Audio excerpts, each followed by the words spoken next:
Hi and welcome back. Today we're going to be looking at my Mega PC. We're going to be installing the newly released MegaCard for the Mega PC. MegaCard is a ISA card add-on that brings loads and loads of new features to the Mega PC. This is the MegaCard you get. That's the website you can order and contact Leo. These are the parts bags you get. Thanks Leo for the sweets, cheers.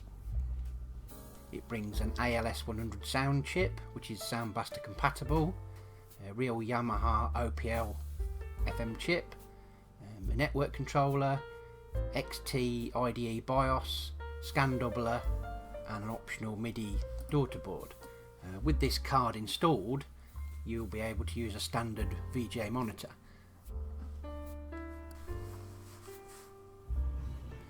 This is my Mega PC.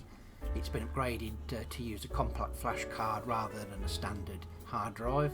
That's the famous area that gets affected by corrosion due to battery leakage, but as you can see, mine's in pretty good condition. It's a pretty good condition motherboard, this one. This is the Sega side. This is the Sega PCB with all of the Sega chips on it. This is where pretty much the only soldering you've got to do with this mod. This connection's primarily to do with the optional 50-60 Hertz switch installation and obviously the scan doubler as well. So just literally these 2 points here for this first cable. Nothing too tricky, just tinning the vias there just to make sure the initial connection is going to be nice and easy to do. I've slowed this down slightly just so that it's a little bit easier to watch.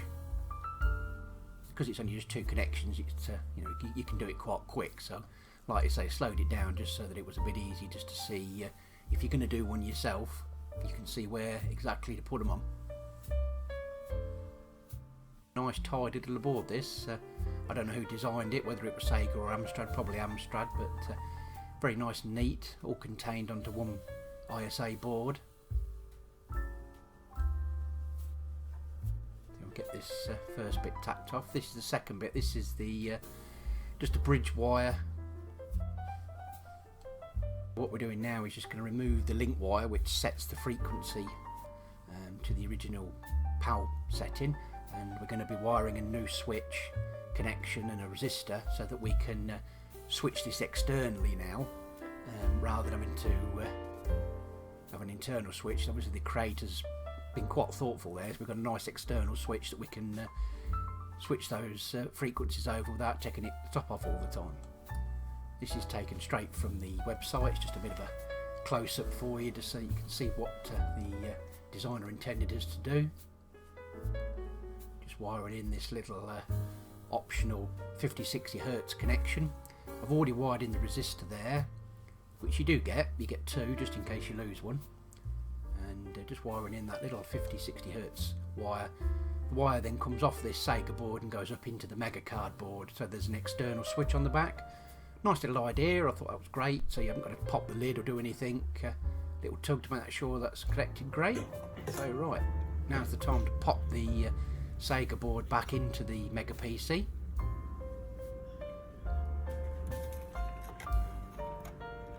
Connections just to wire up nicely, slot the ISA back in.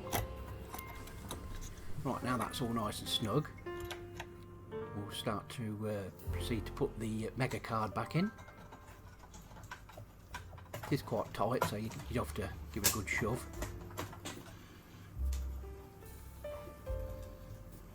That's the feature cable coming from the Sega board.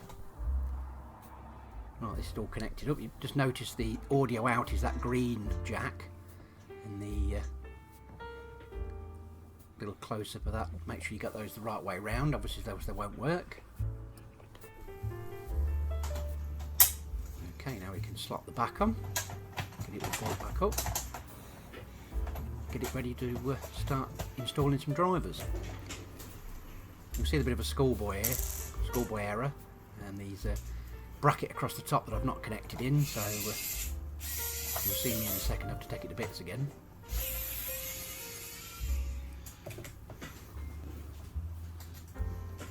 There we go.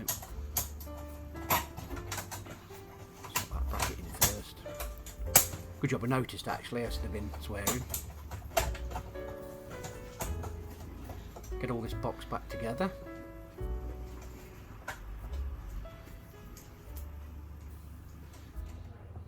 There you go, it's back in. Apparently those vents are there pretty much to help try and keep the Mega PC a bit cooler. What the designer has said on his website anyway. That's it all back together.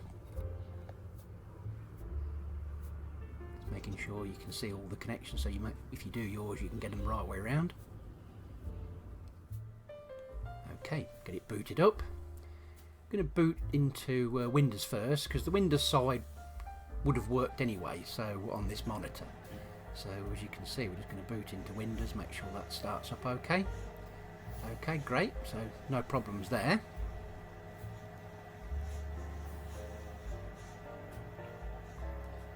We can move over now to just all of the drivers and everything you need are all on the website, all freely available to download. So there's test programs, drivers. If you are lucky enough to own one of the 486 versions of these, there are drivers for the Windows 95 that you can, because you've got a little bit more horsepower. A lot of people run Windows 95. He's even made drivers available for that. There is a little bit of tweaking on the software. On the OPL side, sometimes the sound doesn't work. You can mechanically remove a connection on the board. I didn't opt to do that. I didn't really get any major issues. I thought the software tweaking was quite easy. This is the original Mega PC monitor. It's a dual sync, so that's why it's a lot easier to use. But this is the finished article. This is what we've all been waiting for. This is the Mega PC on a standard monitor. So I'm just using a standard monitor there, nothing special, nothing like the Mega PC monitor, which was dual frequency and very hard to come by nowadays, especially in a working condition. So absolutely brilliant. This is a great effort from Leo. Really appreciative. It's a real niche product, in the best sense, but cracking that now we can use this on any an LCD or a normal CRT monitor. I'm just showing here really is the when they press the button on the back of the Mega PC, it just showing the frequencies do change, and how much more playable the Mega Drive side is on this. Now it's how it should be. It's running at full speed, it's running on a crisp monitor. I'd have to say it's one of the best ways to play a Mega Drive game on. You've got good sound, good nice crisp visuals now, a nice refresh rate, running proper speed. This is exactly what you need when you want to play a Mega Drive game. Why would you want to play it on a normal TV anymore? Absolutely fantastic. Very, very, very pleased with it. Not a massively complex install. Long as you read the instructions, it goes absolutely smoothly. Didn't really have any issues. Seller's absolutely brilliant. He tells you exactly what's going on. The price isn't too dear, and what a great thing he's created. I'm over the moon. Thank you very much, Leo. Okay, really, really chuffed with this. Absolutely brilliant bit of kit. Give the Mega PC a new lease of life and made it available to people that hadn't got the compatible monitors, the original monitors. It's now opened up the Mega PC to everybody. So here we are, folks, the MegaCard. Thank you very much. So I'll leave it there, and thanks for watching, and we'll catch you again in the next one. Bye for now.